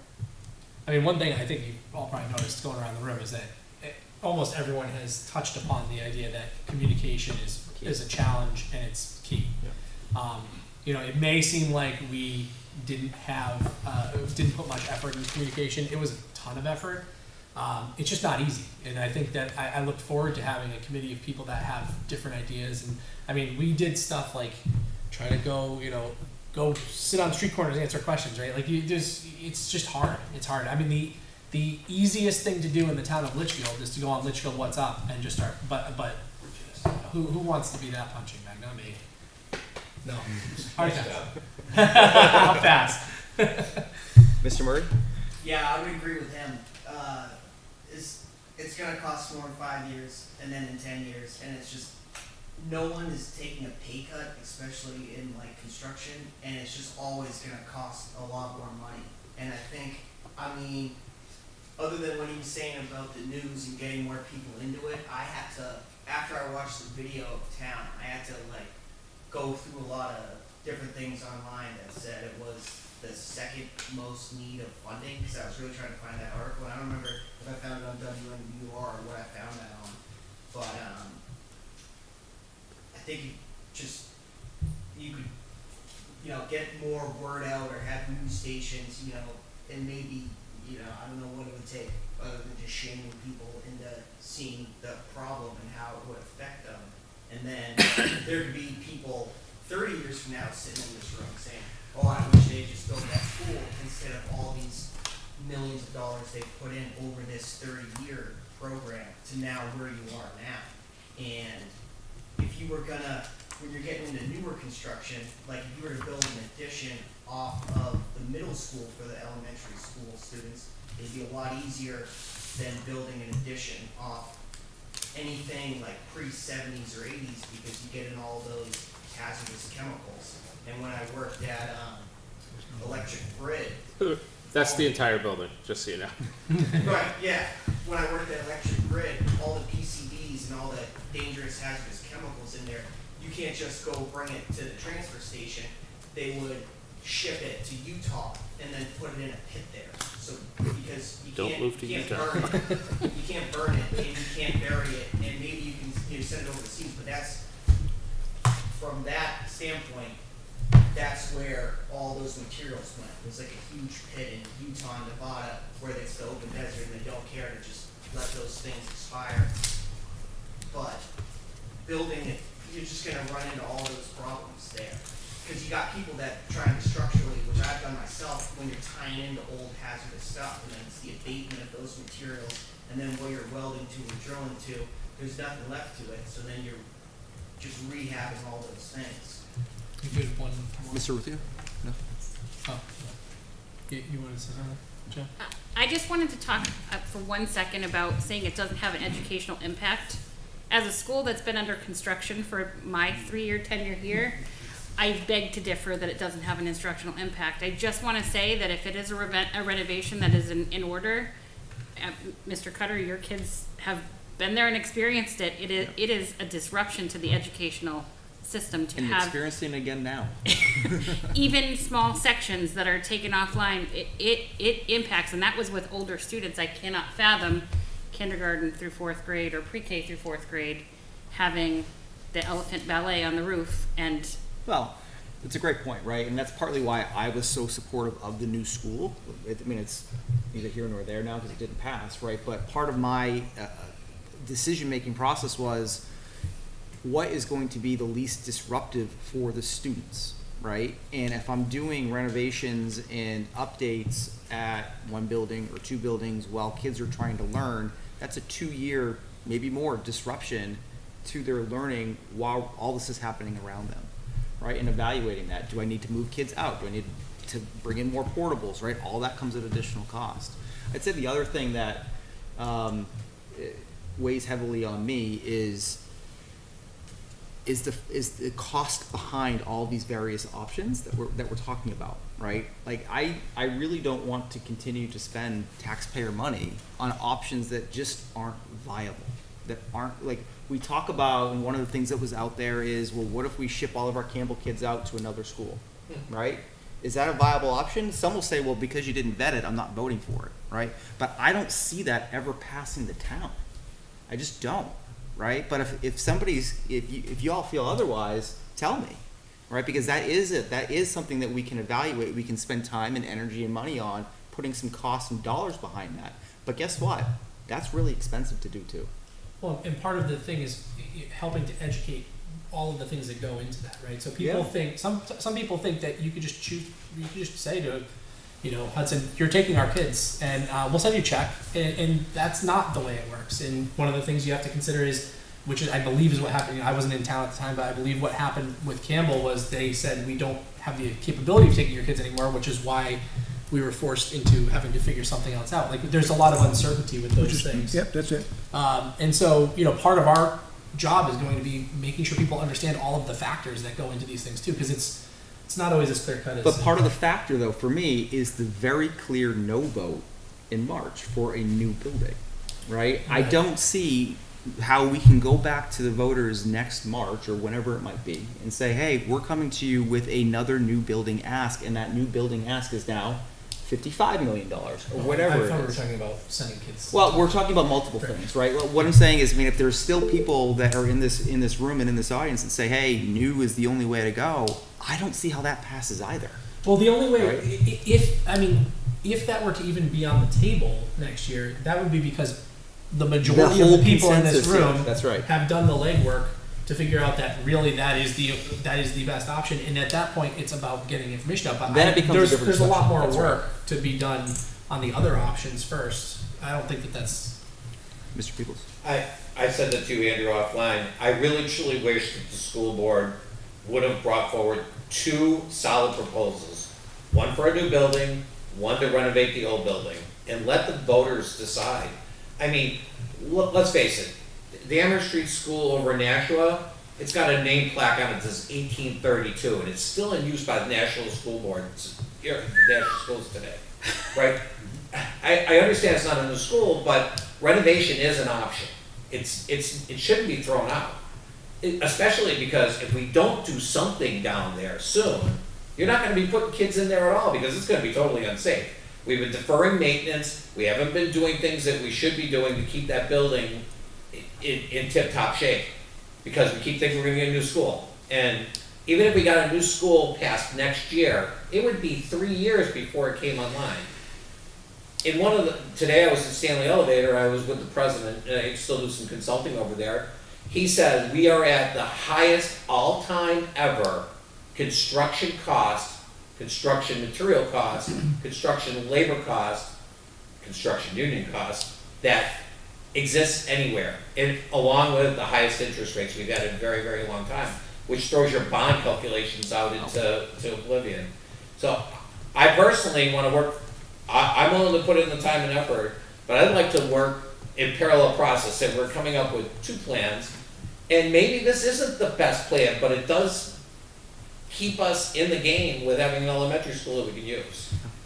You know, and again, I think it needs to be district-wide, because we need to make sure that while we're spending all this time and effort trying to get into school, that we're maintaining our other buildings.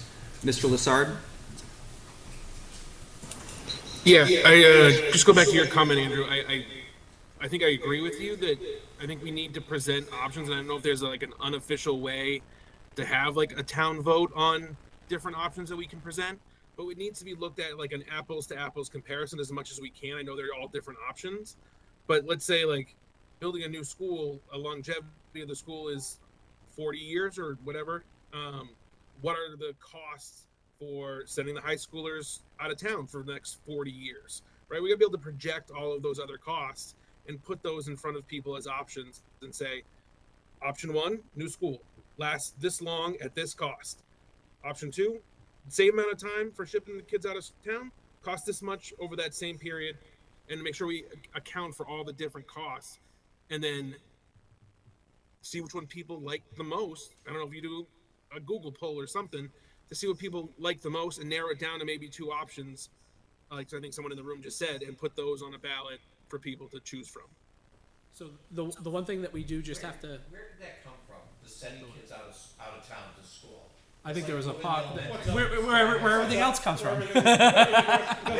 The only place for ideas in Litchfield You is have bathrooms in Litchfield. the elementary school that have scaled down toilets and sinks and stuff like that for the little kids to wash their hands. You're gonna send them to the high school, it makes no sense. Right, so one thing that we have to, I think we mentioned it earlier, but one thing that we do have to talk about as we move through this process is what level of detail are we going into? Because you said, present two plans. We need to talk about what level of detail we're going into and what the cost is behind that, because ultimately, like, we now have people who have some knowledge of the trades and stuff like that, but at the end of the day, we need to be, one of the things that we need to be presenting to people is something that they feel has enough behind it, like enough proof behind it, right? Because one of the things that I have personally heard many times over is, well, you haven't done enough work on that, you don't have enough evidence of that. So to get the absolute maximum amount of evidence, we could pay tens of thousands of dollars, to do that. So we just have to figure out what that level looks like.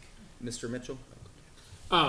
We only have about 15 minutes left, so I just wanted to say what's becoming abundantly clear right now, which is that this has been an excellent meeting where a lot of ideas are thrown out, but I would say that this meeting has been a great get-to-know-you meeting, and I think for this committee to move forward, I think 4 things are vital, and those are mission, vision, makeup, and governance. I think we need to decide that as soon as possible because time is of the essence. We need to figure out what's our mission, what's our vision, what's the makeup currently, and where are there gaps that we need to fill with other constituencies or expertise, and then the governance, which is what does this board do, how do they vote, who has a vote. I know that has been an issue on one of the other town committees.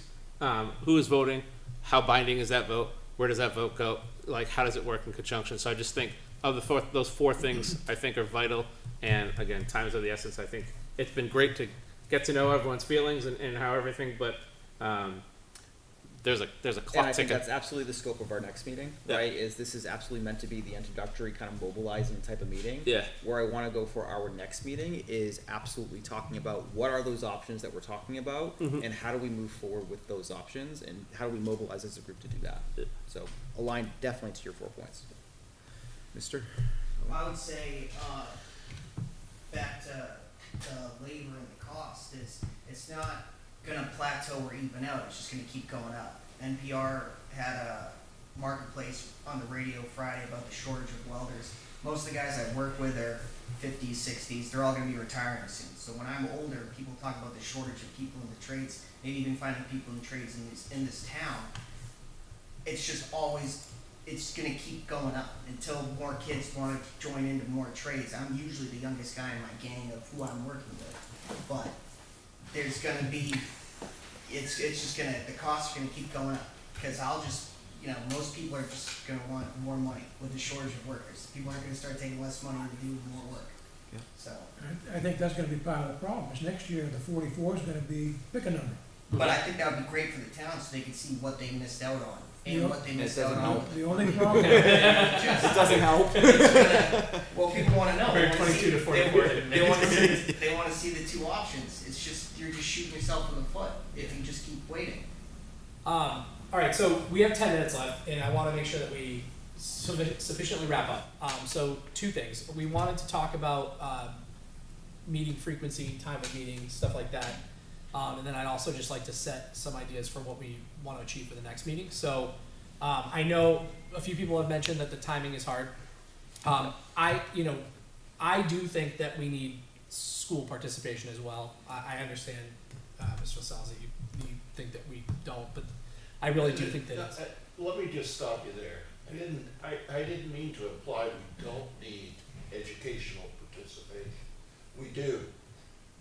But it's the other elements that also need to be. Oh, absolutely. Right. Absolutely. No, thank you for clarifying. So, you know, there was a couple things that we've talked about at the school board level trying to help facilitate this. One of them was, you know, whether we think that this works as one forum, which actually I think it worked really well today. I was pleasantly surprised. I was wondering with this many people if it would be like a cluster, but I think it was great. Well, we also have 6 or 7 that weren't able to make it today. And so it might get more challenging. Right. So even if we may down the road say, okay, do we have to do maybe subcommittees or something like that to try to promote this? We were trying to be cognizant of, you know, if our administrators are coming, having them not have to come back. They're here many nights of the week, so we're trying to not add another thing. But in terms of timing, though, I'm open to suggestions to make sure that we can get the right participation. I mean, I've had several reach out in response to the email, right, that say 5:30 works better for them. Is everyone able to accommodate 5:30 start? If remote's also an option? Yes. And I would say that with respect to our administrators, I mean, we could try to be cognizant of what's going to be on the agendas, so that way, if it's, you know, if we're Right, we didn't get into Campbell and Campbell. I mean, when we needs, but talk that's about the absolutely something option I'm of thinking moving about. CHS to GMS as was proposed, we'll make sure you're here for that. I appreciate the comment about how great my kids at the high school behave. Thank you. I wouldn't necessarily always agree with that. They but don't thank you. always need to be here. Right. You know, unless Absolutely. it's something critical, they don't necessarily need to be here for some of the groundwork things that we're gonna try to. Yeah, I will say that Dan does provide quite a bit of If I had the remote participation. option. Not that you guys do? don't, but Yeah. you know, he does. And actually, just personally, 5:30 is actually an okay time because it allows me to actually help out and get at least one kid home, or to dance, or one of the other 100 things that they do, and then get So back. we did look at conference room availability and looking at space. This room fits seats 30. The town hall, or the fire department seats 35, so not significantly different. LCTV and our recording prefers here because this is where the main recording equipment is. I'd prefer to have it here just to accommodate them as much as possible. Can we agree to a 5:30 start on the every other Wednesday to get us going? Were we currently meeting? We were every other. So we meet on the opposite Wednesday of the school board. Okay. Perfect. Okay. Yeah, and you know, one thing that was in our notes, I don't know if you saw it. You know, we're looking to try to get the ball rolling. Just, you know, I think in case you know, for next year. I know we would like to have something proposed, but at the end of the day, if the work that we are doing indicates that it's not a 2025 ballot thing, then that's okay too. But That is okay, right? But I think we just need to be sensitive to timelines and just the continued pushing it out, right? The reality is if we're gonna target something for next March to be in front of voters, whatever that something is, really we need to have our work wrapped up by October, November, in time for budget presentations and going through the various committees and boards for their approvals as well, and then going to deliberative and the whole process behind all that, right? Which gives us 6-7 months to really figure all this out. when does state aid kick into that? That's a great question. I know our state aid application is. So, let me renewed. try to get an answer, Ron, from the state on it, because they have proposed rules. The proposed rules are, in order to stay on the list, you have to reapply by May 1st. May 1st? Yes, however, those are the proposed rules that have been voted on yet. So we're Okay. stuck between the current rules and these proposed new rules. So there has to be a grandfathering process, because there's no way we can do something in the next 2 weeks, right? So, let me reach out to Amy Clark, who is the administrator for it, and find out what does she need from us in order to maintain our status, just in case that's something Right, that we yeah, want to do. because I think that's pretty critical. Can I just clarify for the meeting schedule?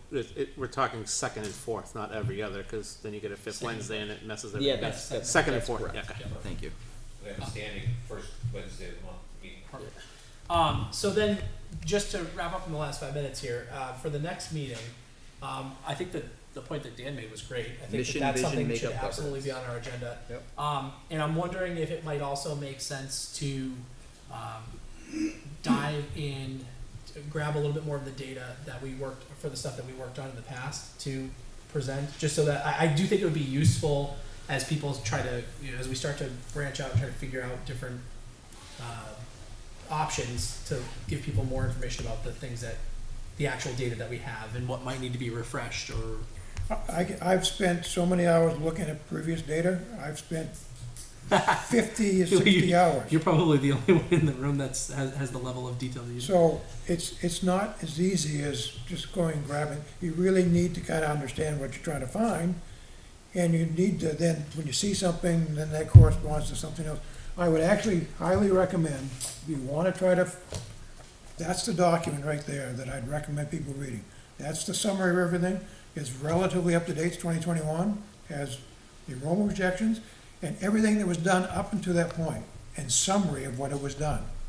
That's the best piece. Is that on the school board's website? That's the 50-page document or so? Where'd you No, find this it, Ron? is, I think I know, but, I can point it to you, and if we can get it up on the website. yeah, it's on the Reimagining GMS website, You think it is? and it's under archive data, yep. Okay. But we'll make it, I'll tell you what, we'll actually send it out to everybody. Just here. email it out. So you'll Yeah. get the email and It's you'll a have the PDF. direct link to it. That's the best, I would say, start there, and would Okay. be the best document to read. May I make a suggestion that the first thing we do is as a group, get together and tour GMS Yeah. and really drill into the nuts and bolts of what problems, perceived problems. We can do that. And that way we have a good mindset to maybe suggest solutions or why this is not mitigatable. So right away, can we fix this? Is it too expensive to fix, or can it just not be mitigated at all in any way, shape, or form by whatever proposal we put forward? So we can come away with everybody having the same footing and level for where we. Would it help to have? That's a great idea. Would it help to have the latest thing that Kyle did with the deficiencies? He had something that he showed you that we could maybe push out to everyone, so that way when you go through, you know what you're actually looking for. I mean, Dan can guide us too, but I can give it to her. And possibly have Dave Ross attend that. So the next scheduled meeting is gonna be April vacation. oh, When? well, It'll be during the April vacation week. Okay. I know how many days. Can I make one request? I think it would be very helpful if everyone had the plan of GMS and also a listing of what the function of each one of the rooms is. Mm-hmm. Also, it's helpful if you have the date of construction, because as we all know, GMS is built in different sections. Yeah.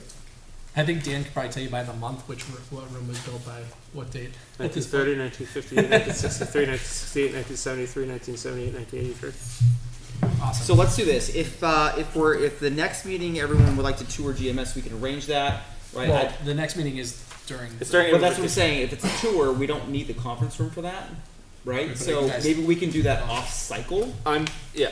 Oh yeah.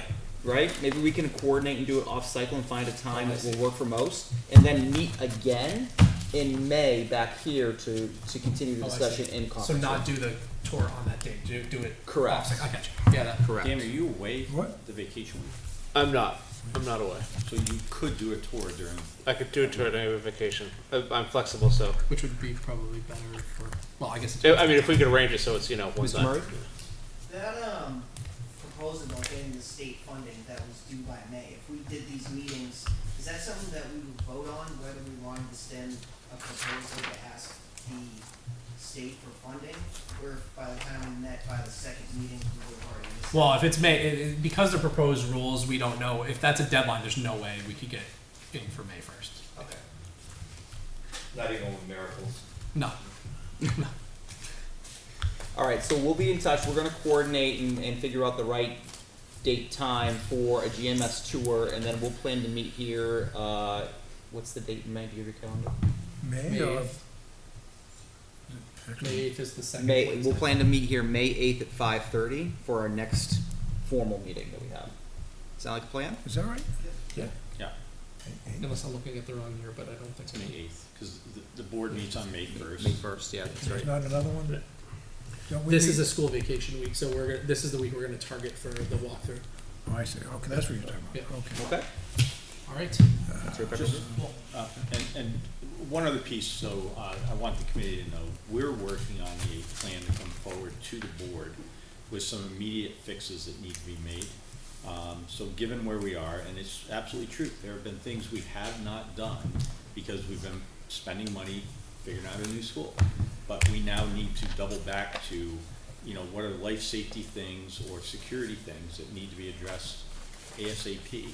So our goal is to come forward with a list of those, looking at fund balance this year to say, if there's money that's available to us, if the taxpayers have already allocated, what are the things that we were doing? We'd be looking for input on those, I think, from a wider audience. Yeah. There are also some short-term things we need to do for the first day of school next year to take pressure off the building. So that building is maxed out. There's no room to wiggle. And we've got some creative ideas that we want to come forward with. And so I'm saying that now because it's mid-April, and if we're looking at financial impact, we've got to be able to come forward with those before the budget is finished on June 30th. So I would like to think by May 8th we would have this developed and able to come forward with a pitch and to say, these are the things we've discovered, this is what we're suggesting. We would look for feedback from this committee, and then we can go to the board. And historically, the board waits until the last meeting in June because they really want to know what is our fund balance. So it would be preliminary, but I think we're in good shape to get a plan forward, get it vetted, have people understand it, and then get it in front of the board. Because it will involve spending some money in order to address things. So potentially that could be an agenda item for May 8th with this committee as well. Absolutely, and even if it's preliminary at that point, it'll be our chance to get stuff out there and put some pressure on us to get our thinking reduced into, off the napkin and onto, a spreadsheet. So we'll do that. Can I maybe suggest that, my feeling is if you, to me, the timeline is crunched already. And to use the next meeting as a site walk, I think is eating into that timeline pretty quick. I would suggest we set up the walk independently of that and hold the meeting for the next time. That's what we were saying. No, we No. were not gonna not hold I it during think the as a school group, vacation it's week. important that if you see a deficiency, that I recognize it, that acknowledge that. If we go there individually, Yeah, we're no, all I gonna see agree. a different picture. Yeah. I agree. And come away with 1,000 stories. No, and I think Dan would much prefer us all to go at the same time. One story is the best story. Yeah, But- agreed. But I would suggest going sooner than later, not delaying it You for a are, couple Oh, no, of school days. vacation week, that's great. I mean, I think that should be our next action though, but my personal opinion, humble as that may be. I mean, I'm not going anywhere, so I could. It's up to you. Is there anyone in here that, you guys are, that's fine, yeah. Yeah, so we can hold a meeting without any of the administration on the 24th, if you guys are all up for that. I don't think it's fair to overtax them in preliminary stuff like this myself. Is anyone else that's on the committee or like in here right now gonna be away during the school vacation week? Yeah, we're gonna Especially that day. Yeah. It's Monday, Tuesday. just Monday, Tuesday. Okay, well, I mean, the majority is saying that they can make it, so I think we All go right, ahead so I and think then continue. the more important, so we can continue to have a meeting that day, but I think let's try to schedule, I agree that I'd like to try to schedule the site walk for a time that the majority, everyone, if you can be there. So the challenge becomes, if it's not during school vacation week, it's gotta be after school, because we have kids in the school, so. It would be nice if it was daytime so we could walk around the outside of the building as well. Yeah. You could, The yeah. nice thing is it stays light You can out see until. it pretty well. Yeah, at 5 o'clock now, or something like that. Yeah, there's the two sides to the coin is, and I think Mr. Oblinus would attest to this, that you really get a full sense when the school is fully populated with students. The other side of that is, though, when it's a classroom, you can't stand in there and gawk and look at the things and point out little things that are disrupting. So there's two sides to that coin. Agreed. Are you comfortable with this size of a group coming through during school session? I wouldn't recommend that. I would. It seems like a lot. Yeah, I wouldn't recommend that. I think that'd be good, to kind of see like the children in the hallway and the thing that was. Right, but they're also learning. So They gotta have to, run the like, school. Right, I know that'd be really disruptive, but you'd also see, Yeah. you know, and there's a lot of things that are invisible that you would need to have, and companies like Enviro Vantage like do testing to see what health-wise would be, because we can look around and you're not gonna see what's under the paint, what's behind the bricks or under the tiles and everything, but I still see that, but as a part to the occupancy, you would see that from the school beings. Yeah, that's kind of what I'm getting. So it depends on what you're looking at. If you're looking at from structural, architectural stuff like that, you don't want the kids there because you really want to be able to get up close and look at it. Pull out ceiling tiles. If you want operational educational impact, you need the students there. So it's really hard to capture everything in one single tour. I was just gonna suggest. My recommendation, if we could somehow figure this out, is the tour, the actual the tour, the nuts and bolts. Everyone's taking notes. The kids shouldn't be there. What we could then do is do a follow-up walkthrough. Just let's go walk through the halls. We're in and out. The whole thing takes And it could 20 be in minutes. Smaller groups, right? We could take 3 or 4 groups through at different times. It's not the detailed tour. It's more just the here's how we operate. You can see how we function, and we could. Having volunteered down there for a couple of years, I used to take off 1 week's vacation every year and spend it at the school when it was in operation. So I'm fairly familiar with it, how it worked a few years ago, but I don't know about Yeah. today. But I also know that when the school's operational is also when the working class is also working. So it takes some The arrangement. problem is we're gonna have 1,000. We have everyone in the room right now versus 1,000 replies to the walkthrough date. I think we should try to nail down the walkthrough date. And the walkthrough meaning when kids are in the building. No, I'm sorry. The Without one work. without the kids in the building. Tour. The tour. Ron was talking about maybe trying to do something for next week before our next meeting. If Is that- you want me there, Wednesday you guys are out because you're school board, correct? Yep. Yeah. Ideally, I could do like a Tuesday at 5 or 5:30. Tuesday the 16th. Would that work for the majority of the people in the room to go through that? I'm actually gonna be on a business trip, but to be honest, You've I've been- watched a lot of videos. you've been there? and Okay. I've been in the building a lot. Okay. Anyone else? No? Okay, so why don't we plan on that? So that's Tuesday right, you said Tuesday? Tuesday the 16th, yeah. Tuesday the 16th? Tuesday the 16th. What, I you can wanna be do there five? as well. Oh, awesome. Did you say 5:30? I know people get out of work at 5, I'm so if sending you the could. group an invite just. Yeah, for me personally, 5:30. I can get my Okay. youngest, get her home, and then I Alright, can let's come do back that, at then that way people that are trying to get out of work Yep. can also. Perfect. Tuesday the 16th at 5:30. Yep. Walk through GMS. Got it. And then we'll continue with the meetings back in the conference room on April 24th, recognizing that some of us won't be here. Email already sent. Cool. All right, we have a plan. All right, thank you all for joining us, and we look forward to working together moving forward. All right, thank you all. Have a great evening. Appreciate it. Thank you, you too. Thanks.